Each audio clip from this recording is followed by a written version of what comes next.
Salve aí, caras! Tudo bem com vocês? Sejam todos muito bem-vindos para mais esse encontro, porque vocês já sabem, superar desafios é de humanas. E como eu já tenho dito há certo tempo, superar desafios é da raça humana. É isso que fez com que a gente, uma espécime pouco dotada de atributos fisiológicos para a sobrevivência. Vamos lembrar aqui, né? Afinal de contas, a gente não voa, a gente tem limitações quando a gente submerge, a gente não anda na vertical, a gente leva 9 meses, via de regra, para nascer, o que significa uma eternidade para a natureza, e também, via de regra, quando nós nascemos, é um de cada vez. Se a gente parar para pensar e nos compararmos com outras espécies, nós tínhamos tudo, absolutamente tudo, para desaparecer ao longo dessa trajetória evolutiva.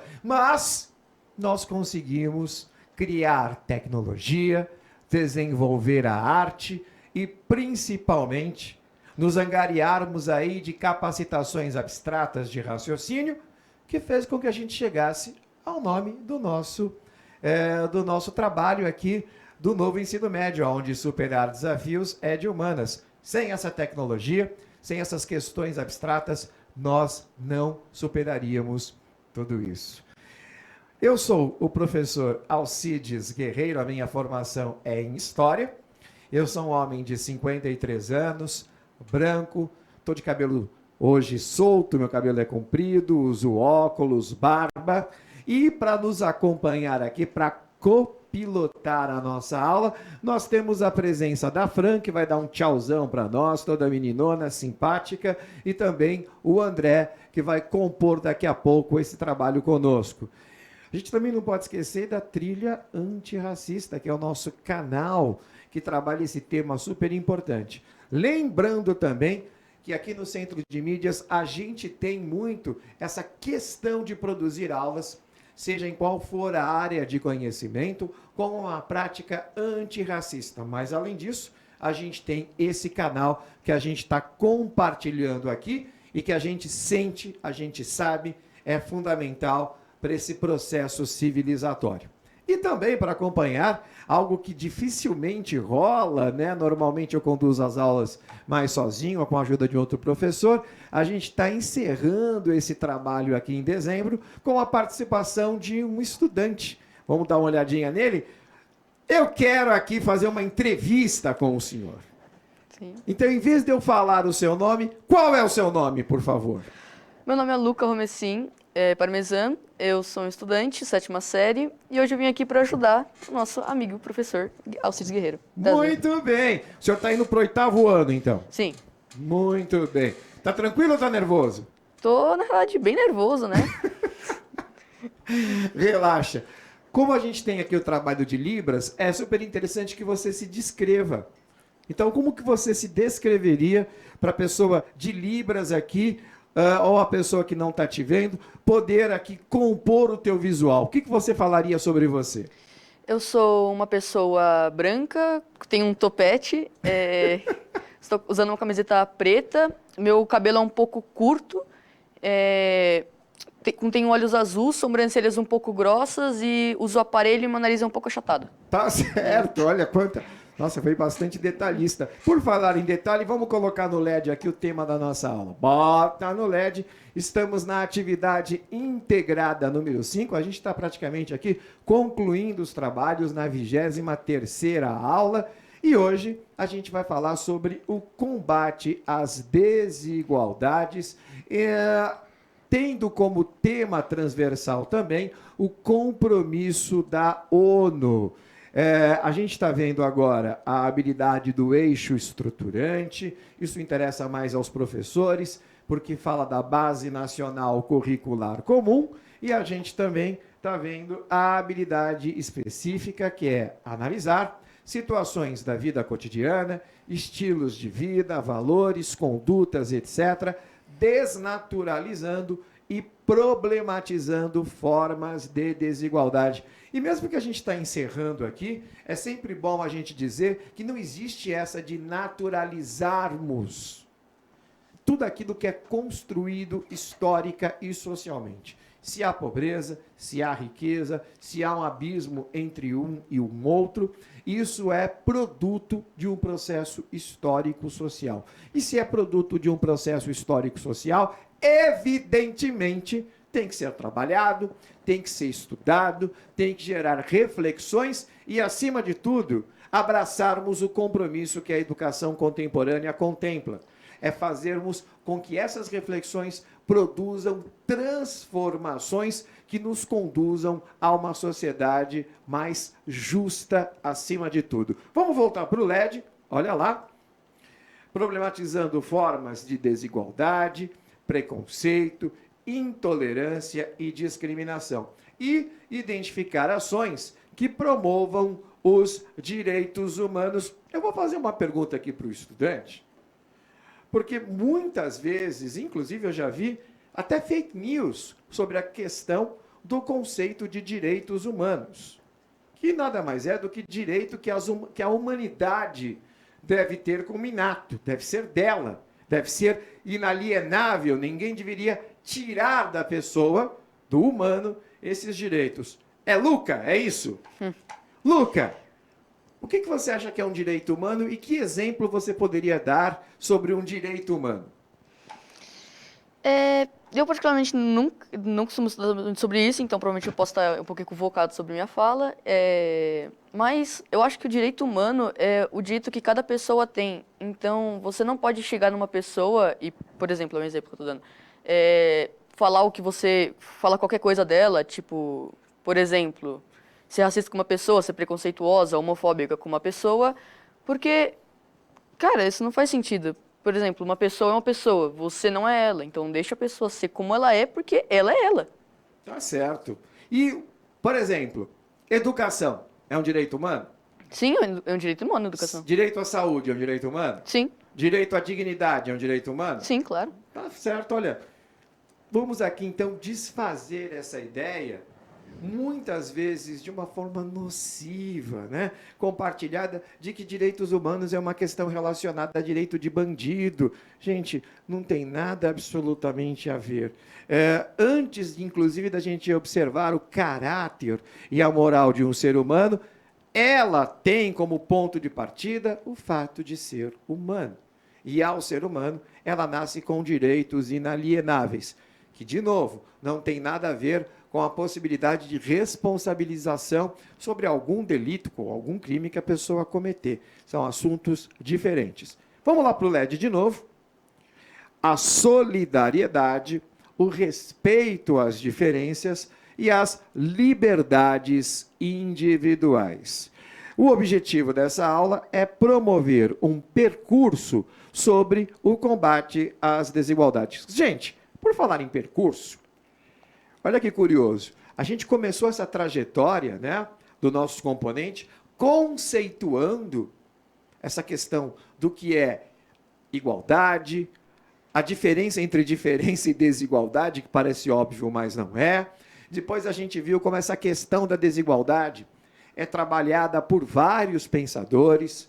A gente trouxe aqui o Emile Durkheim, a gente trouxe o Max Weber, a gente trouxe o Karl Marx como ponto de partida, fazendo um contraponto, fazendo aqui uma comparação, até de cunho acadêmico, entre as reflexões que perpassam sobre esse tema. Depois a gente falou bastante também sobre exemplos e reflexões acerca disso, e agora a gente termina esse percurso pensando, aqui traduzindo, aqui de uma forma colaborativa, o porquê, como que a gente pode, de um ponto de vista atitudinal, colaborarmos para que a gente possa combater a desigualdade. Não só a partir da questão pública, institucional, mas também a partir de gestos domésticos, pessoais. E para começar isso, a gente vai ver um vídeo do IBGE, muito legal, produzido em cima dessa questão. Vamos lá, produção, rodando.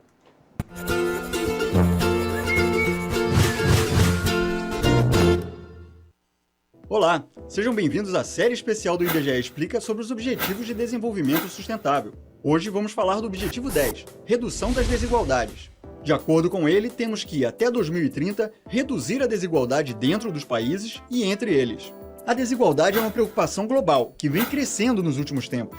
O então presidente norte-americano Barack Obama chegou a dizer em 2013 que o aumento da desigualdade de renda seria o desafio definitivo de nossa era. De fato, ela causa descontentamento e imobilidade social, que gera conflito, segregação, sentimento de injustiça e violência.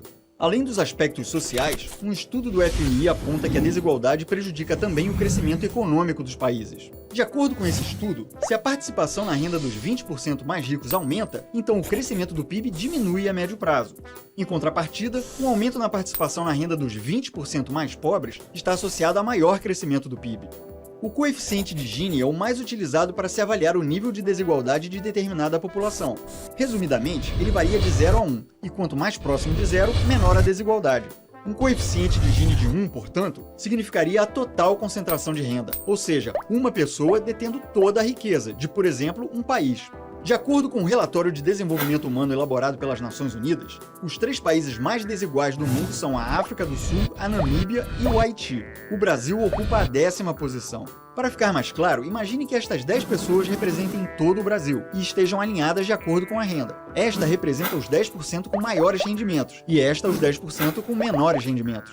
Utilizando dados da PNAD Contínua 2016, se pegássemos R$100 e distribuíssemos entre elas, esta ficaria com R$ 43,40 e esta com 80 centavos.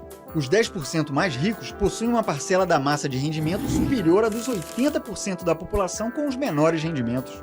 Embora o Brasil tenha um elevado nível de desigualdade, ela diminuiu consideravelmente. Em 1989, por exemplo, o índice de Gini era de 0,633, o que nos deixaria em segundo lugar na classificação atual.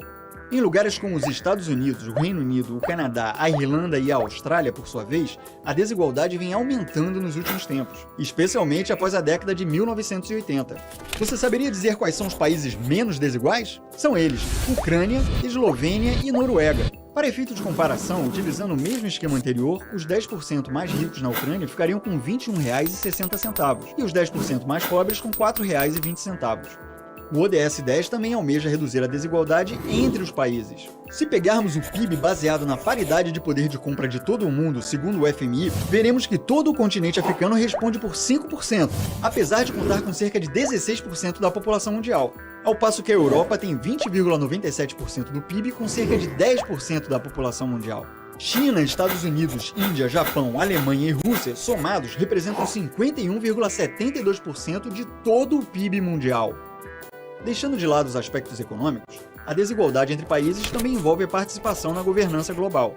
A tomada de decisão em importantes instituições internacionais, como o Conselho de Segurança da ONU, o FMI e o Banco Mundial, não reflete a realidade contemporânea, pois dá um peso desproporcional aos países desenvolvidos. Por serem instituições cruciais na construção da ordem internacional, é fundamental que seja assegurada uma representação e voz mais forte dos países em desenvolvimento, a fim de produzir instituições mais eficazes, confiáveis, responsáveis e legítimas. Um mundo com mais igualdade é um mundo melhor. Se você gostou do vídeo, curta e compartilhe, e não deixe de acompanhar os outros 16 objetivos aqui no nosso canal. Até a próxima! Bem interessante, né, galera? Uma reflexão que a gente faz aqui é que muitas vezes em sala de aula alguém chega para mim e fala: o Brasil é um país pobre. E eu preciso fazer uma correção. Não! O Brasil não é um país pobre.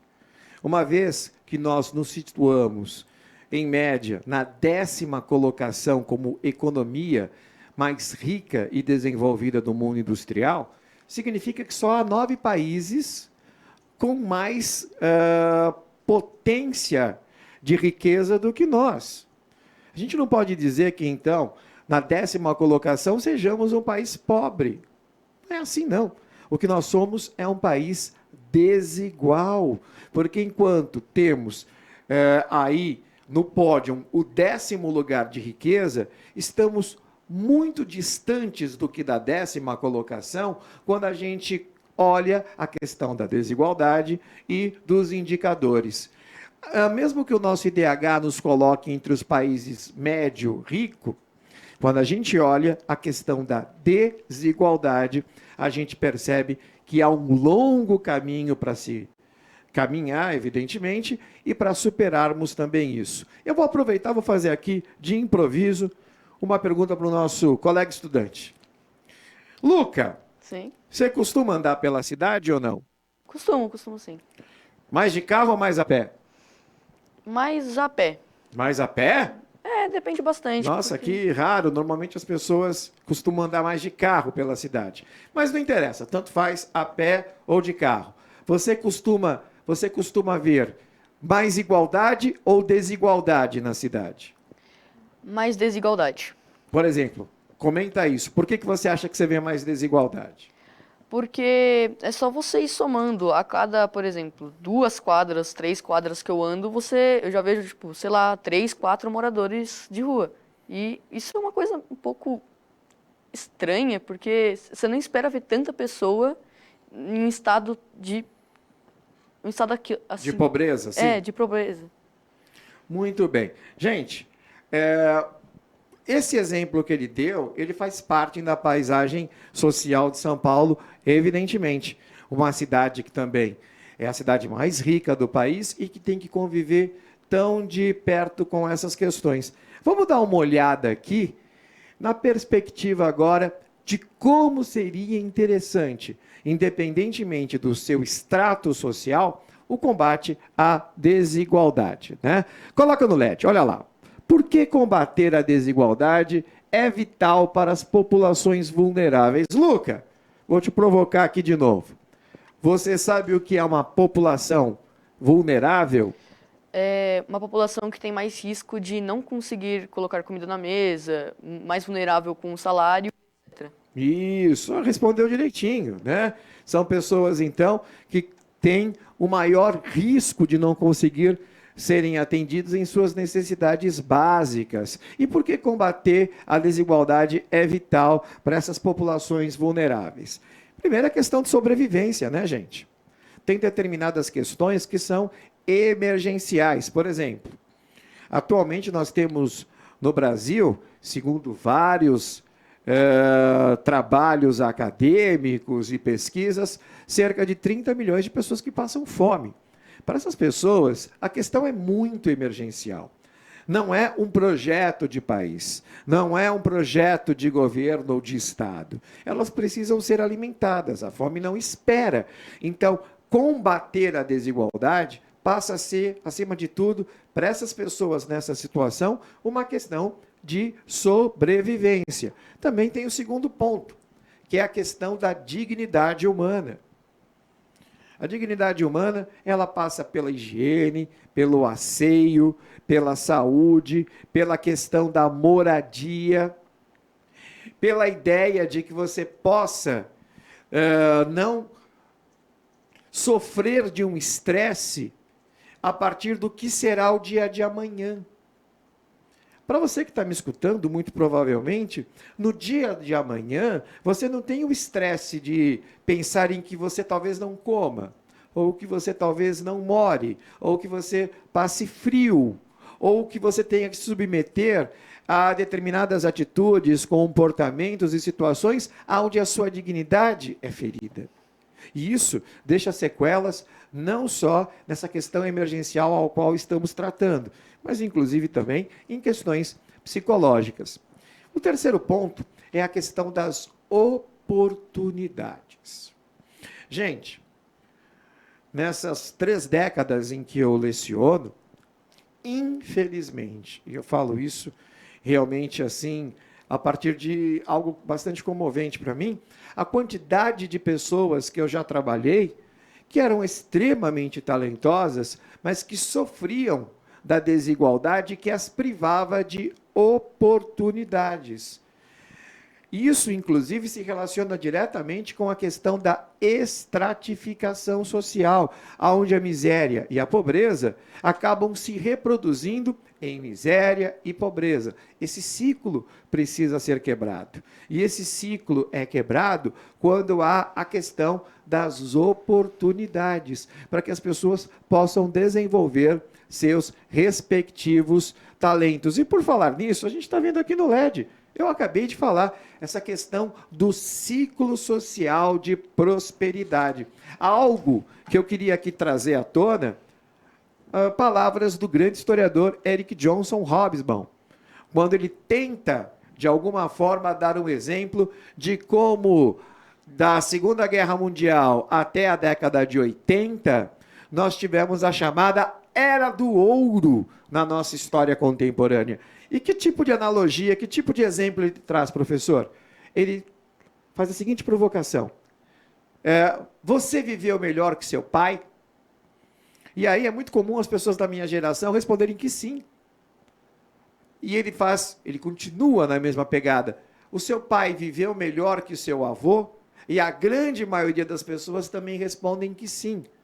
Então, se você começa a pegar do seu avô até você tem aí uma parte significativa do século XX, quando você pensa nas futuras gerações, que é no caso dos nossos filhos, você percebe que a vida de muitas dessas pessoas despiorou, ou melhor ainda, acabou ficando mais tranquila, mais fácil. E isso está relacionado a esses dois pontos aqui, olha.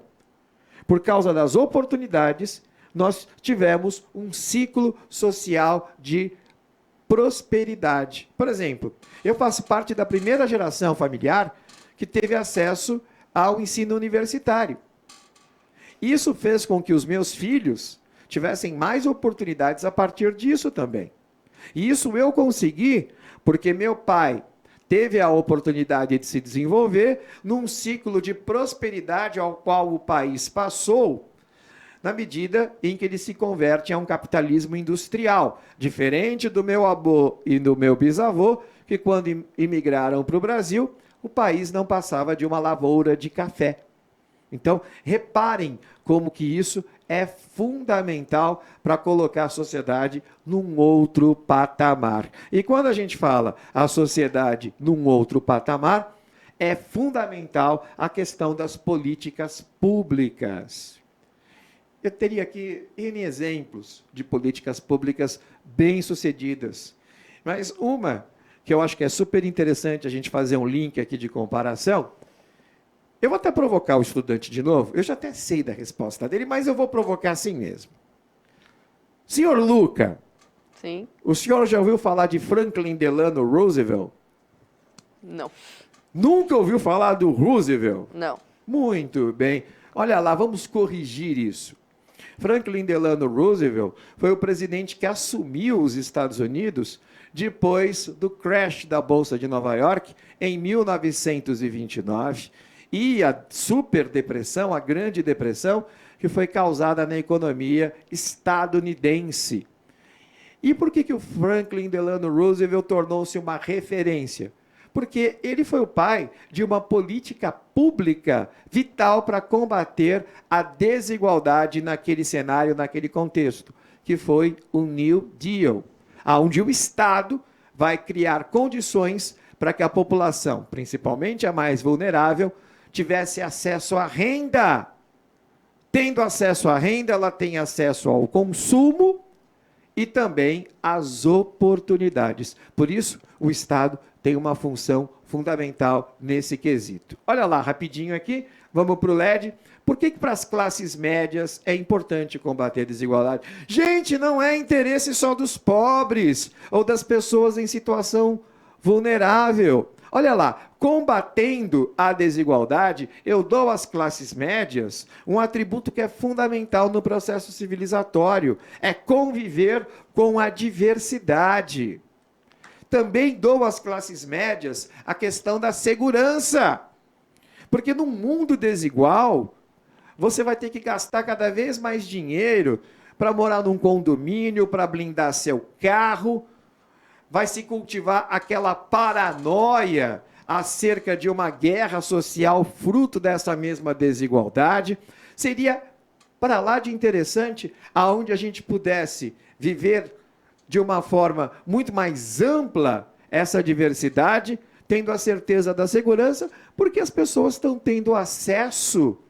E isso é fundamental também para que a gente aplaque aí determinados comportamentos fruto da desigualdade. Também a questão dos melhores empregos, né? À medida em que a sociedade se desenvolve como um todo, você vai também abrindo oportunidades para crescimento educacional, profissional, e as classes médias, elas se constituem principalmente nesse cenário desenvolvimentista. Agora, vamos terminar a aula falando por que para a elite econômica é importante combater a desigualdade. A gente viu. Para as pessoas em situação vulnerável e pobres é meio óbvio. Para as classes médias, são questões relacionadas aí a um grande aumento de oportunidades. Agora, por que as elites? Por que os ricos? Por que as pessoas que estão numa situação privilegiada do ponto de vista social? Porque também seria para elas estratégico o combate à desigualdade. Gente, nós temos aqui uma ampliação da renda que vai trazer novos consumidores.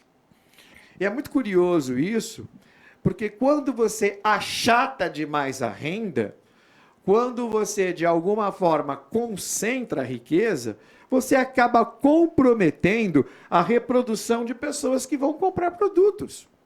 O que isso tem a ver com as elites, prof? Tem a ver que se não tiver pessoas comprando produtos, essas mesmas elites, elas vão começar a se sentir impactadas, porque não vai ter para quem vender, não vai ter quem vai comprar isso. A gente, inclusive, tem um nome técnico quando a gente estuda isso na macroeconomia. A gente chama de recessão. Ao contrário daquilo que é mais interessante, que é o desenvolvimento.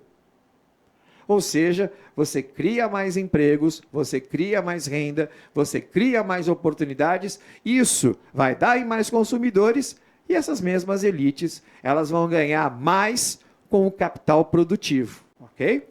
Outro, a questão de um projeto nacional. Esse é um assunto bastante delicado quando a gente trabalha, porque quando a gente acompanha a história do século XX no Brasil, às vezes nos dá a impressão que parece que faltou ao país um grande projeto nacional de desenvolvimento. Parece, mas nós tivemos. Tivemos um com Getúlio Vargas, tivemos um que permaneceu durante o populismo democrático, cujo principal presidente de referência foi o Juscelino Kubitschek. Por incrível que pareça, esse projeto nacionalista do Vargas, ele acaba sendo, em boa parte, incorporada até pela ditadura militar. E, em virtude da globalização, da mundialização da economia, o Brasil entra no século XXI ainda carente de um projeto nacional de desenvolvimento que significaria não só esse mesmo desenvolvimento, mas, acima de tudo, o combate às desigualdades. A gente está encerrando aqui, e a gente vai encerrar aqui com uma última pergunta para o nosso estudante. E aí, Luca, tá mais tranquilo agora? Tô mais tranquilo, agora, sei lá, não sei como dizer muito bem, mas... mas sim. Muito bem. Você acha que combater desigualdades é algo do ser humano ou que a escola deve trabalhar também? Ambos os dois, sim, os dois têm que trabalhar sobre isso. Principalmente a escola também tem que ensinar um pouco mais sobre essas coisas. Muito bem, então. Espero que você tenha aprendido aqui, tenha criado reflexões em vocês e, principalmente, que essas reflexões possam ser compartilhadas com toda a comunidade escolar. Queria agradecer a atenção de vocês, desejar a todos aí uma grande transição para um próximo ano. A gente se vê, a gente se fala. Manda um tchau pra galera, Luca. Tchau! Valeu, gente. Tudo de bom. Tchau, tchau. Obrigado.